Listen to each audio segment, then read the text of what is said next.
Bonjour à vous les abonnés. Est-ce que vous savez que Didi B est en train de prendre le trône, en train de vouloir devenir le meilleur rappeur même de l'Afrique? Je vais vous laisser voir quelques vidéos de sa tournée qui est présentement en cours. Et sans mentir, quand quelqu'un est bon, il faut le reconnaître. Quand quelqu'un est bon, il faut le reconnaître. Je vais vous laisser voir quelques vidéos de ses prestations. Vraiment, les gars, il est prêt. Il est prêt, Didi B, il est prêt. Bon, regardons les vidéos. Au fur et à mesure, nous allons commenter. Et pour ceux qui ne sont pas au courant, présentement, il est en tournée européenne. Et d'ici là, il sera de retour au pays pour plusieurs sorties encore, pour tout ce qu'il a préparé encore pour nous pour l'année 2023. Donc, regardons quelques vidéos de sa tournée et puis on va revenir. Ça, c'était son passage à Roskilde. Regardons un peu. Il n'a pas les droits d'auteur de la vidéo, hein. C'est juste... voilà, vous savez, comme d'habitude. Prendre pause d'abord. Il y a plein de choses devant. Je vais vous laisser voir. Il y a plein de choses. Et vous venez de voir cette petite vidéo d'abord même. Là, c'est l'entrée d'abord. C'est l'introduction. Ce n'est que l'introduction. À vrai dire, Didi B, si c'était comme c'était pas un artiste francophone, un artiste Afrique francophone, il allait être vraiment loin. Vrai que sur sa chaîne YouTube, il gagne des millions de vues. Mais si c'était un artiste nigérien ou bien un artiste comme l'Afrique anglophone, vraiment, il allait être loin. Mais au fur et à mesure que nous allons avancer dans cette vidéo, on va essayer de chercher à savoir pourquoi nos artistes francophones, bon, parlons même de ceux qui ont débuté, qui n'ont pas encore au moins 10 ans de carrière. Bon, vrai que Didi B, il était dans Kiff No Beat. Il a duré là-bas un peu, mais son vrai succès même, c'est après le groupe Kiff No Beat, quand il a commencé à chanter en solo. À vrai dire, les artistes de l'Afrique francophone, c'est vraiment compliqué. La majorité de ces artistes ont vraiment du talent. Mais quand tu vois au niveau de la visibilité sur YouTube, même c'est naze. Les téléchargements sur les plateformes de téléchargement, des trucs là, streaming, c'est naze. Et bon, on va essayer de comprendre, au fur et à mesure, on va essayer de décortiquer, comprendre qu'est-ce qui fait ça, qu'est-ce qui fait ça. Voilà. Donc, alors, le vrai boom, le vrai show qu'il a fait durant sa tournée. Ici, on va essayer de commenter un peu. À vrai dire, soyons vraiment clairs et honnêtes. Faut pas qu'on va essayer de tourner autour du pot. Didi B, si c'était comme en début de sa carrière, quand il commençait, si c'était comme il s'était identifié comme un artiste français ou bien un autre artiste, il allait être vraiment loin. Sans mentir, comme les Daiju qui sont des nationalités congolaises, mais qui ont pris la nationalité, qui ont commencé en France, ou bien les Aya Nakamura, les MHD et autres là. Didi B n'allait pas être là où il est aujourd'hui. Maintenant, la chose qu'on doit chercher à comprendre, vous allez m'aider dans l'espace commentaire. Je ne suis pas venu pour seulement imposer ce que je connais ici, mais chacun dans l'espace commentaire. Est-ce que nos artistes de l'Afrique francophone, c'est nos politiques de bureaux de droit d'auteur, ou bien c'est nous les consommateurs, ou bien qu'est-ce qui ne marche pas? Parce que souvent, moi, ils cherchent à vraiment comprendre. Hein, ils cherchent à comprendre. Regardez les petits Nigériens là. Souvent, quand tu vois les petits Nigériens qui ont commencé, qui n'ont même pas, comment on appelle, 5 ans de carrière, mais quand tu vois le nombre de millions qu'ils tapent là, les 20 millions de vues, 30 millions de vues, les petits là, vous pouvez essayer de voir les petits artistes qui ont commencé en 2018-2019 là. C'est les 20 millions de vues, les 40 millions de vues. Mais nous, en Afrique francophone, c'est vraiment difficile. 1 million de vues même, on fait affiche pour fêter. Hein. Lorsque 1 million de vues, on fait affiche pour fêter ça. Et pourtant, chez les Nigériens, ça, ce n'est rien pour eux. Ce n'est pas seulement les Nigériens. Il y a les petits Tanzaniens là. Il y a plein comme ça. Mais en Afrique francophone, c'est vraiment compliqué.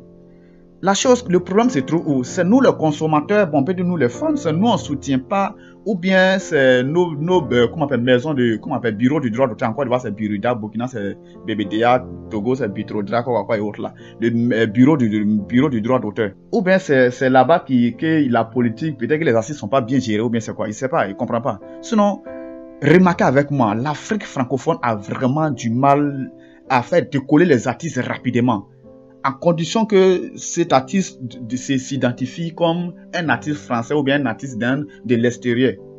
Mais quand l'artiste s'identifie comme un artiste, Didi B, sa puissance qu'il a aujourd'hui, là, si c'était comme il était au début, c'était identifié comme un artiste français ou bien un artiste, il était très loin, il allait être très loin. Si vous êtes d'accord avec moi dans l'espace commentaire. Moi, mes remarques que j'ai un peu fait, j'ai remarqué que au niveau de nous-mêmes les consommateurs, les mélomanes, au niveau de l'Afrique francophone, on soutient les artistes dans les buzz, dans les futilités, dans les conneries. Musique, même, on ne consomme pas. Regardez, lorsque un artiste fait sortir une chanson, et que l'artiste publie même les liens de la chanson, soit un clip vidéo comme ça, il faut aller voir sur Facebook. Quand l'artiste publie même les liens sur Facebook, tu vas voir souvent 40 000 likes sur Facebook, 50 000 likes sur Facebook. Mais reviens sur la chaîne YouTube pour venir voir. Tu vas venir voir les likes qui sont sur la chanson même là. Peut-être c'est 10 000 likes, 30 000 likes, mais 15 000 likes. C'est-à-dire le nombre de likes qu'on met sur les liens sur Facebook, ça dépasse 1000 fois. Mais au lieu de liker sur Facebook, il faut cliquer en même temps venir regarder les clips. Ça soutient l'artiste. Bref, on va regarder encore au fur et à mesure. On va mettre pause pour commenter un peu. Vous voyez.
Regardons un peu le côté du Nigeria. Bon, j'aime toujours prendre des exemples sur eux parce qu'en Afrique ici, bon, vrai qu'eux aussi sont nombreux là-bas, hein, dans les pays là, ils sont au moins à 100 combien de millions d'habitants, 121 millions, mais c'est 100 combien de millions d'habitants.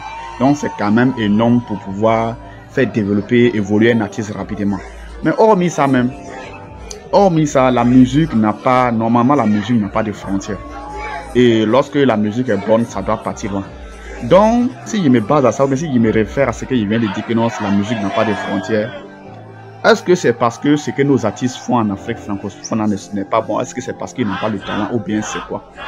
Qu'est-ce qui fait que non, nos artistes n'arrivent pas à percer comme ça? Prenons le cas de Rema ou bien Ramala, Baby Kandan. C'est des millions, des centaines de millions de vues, des 200 millions de vues en moins de 1 an, 2 ans, bon même pas 2 ans. Fireboy, il a commencé quand? Mais à vrai dire aussi, bon, Didibé, lui seulement il a le talent dans son style. Mais est-ce que, bon, lorsqu'on veut prendre la musique, c'est toute une chose qu'on rassemble. Est-ce que si on veut prendre le test, ça va vraiment valoir le coup? Parce que moi, quand je fais mes vidéos ici, soit s'il dit rien dans mes vidéos, les gens ne partagent pas. Mais s'il donne vraiment quelque chose de bon dans les vidéos, les gens partagent. Là, moi, je regarde ça. S'il donne quelque chose vraiment de bon dans les vidéos, les gens partagent. Donc, est-ce que c'est parce que les tests de nos artistes ne sont pas trop ça? Les gars, c'est basement. Ou souvent aussi, c'est ça, hein. Souvent, les gars font des punchlines qui ne veulent rien dire. Ou bien, si tu n'es pas ivoirien, tu ne peux pas comprendre. Il y a des punchlines de nos rappeurs. Si tu n'es pas ivoirien, tu ne peux pas comprendre. Et quand c'est comme ça ne peut pas dépasser les frontières. Mais bon, vrai qu'on ne comprend pas anglais, les musiques. Non, c'est ça, les musiques nigériennes, on ne comprend pas anglais, mais on consomme ça. Bref. Vous allez m'aider un peu dans l'espace commentaire. Sinon, selon moi, Didibé méritait mieux que ça. Il méritait mieux que ça. C'est pas parce qu'aujourd'hui, ce qu'il fait, il n'arrive pas à s'en sortir dedans. Il manque bien, il s'en sort bien dedans. Mais la chose, c'est quoi? Sa carrière, le succès qu'il a aujourd'hui, ce n'est pas pour lui seul maintenant. Normalement, il devrait avoir les moyens, tout ce qu'il veut maintenant. Et puis, c'est quand il te suffit que tu peux penser à aider les autres. C'est quand il te suffit pas d'abord, tu vas pas vraiment te laisser pour aider les autres. Donc, normalement, il devrait avoir tout ce qu'il a, tout ce qu'il veut aujourd'hui. Et maintenant, il va commencer à faire lever aussi les petits qui veulent évoluer. Mais on voit que non, avec le talent qu'il a, avec le succès qu'il a, il n'arrive vraiment pas, bon, tout n'est pas encore complet au niveau de, tout n'est pas encore complet, vous savez un peu de quoi je parle. Donc, donnez vos avis aussi dans l'espace commentaire. Et aussi, une chose qu'il il allait même oublier. Il a remarqué aussi que au niveau de l'Afrique francophone aussi, il n'y a pas de promoteurs puissants comme ça, de promoteurs de musique puissants. Bon, au niveau des réseaux sociaux, comme moi, comme ça, je suis en train de parler de l'artiste Didi B, il n'y a pas assez de blogueurs ou bien de promoteurs qui font des vidéos pour parler, pour booster. Il n'y en a pas trop comme ça. C'est pourquoi cette raison-là même qu'il a essayé de mettre aussi ma force, bon, voilà, essayer d'aller vraiment dans ce sens-là pour booster, vraiment booster les artistes. Donc, si vous êtes d'accord avec moi, mais si vous allez me soutenir aussi dans mon projet, c'est juste un like sur moi, puis ensemble, on va évoluer, on va voir l'Afrique francophone aussi monter très très haut. Merci à vous, likez la vidéo s'il vous plaît. Allez, et à la prochaine.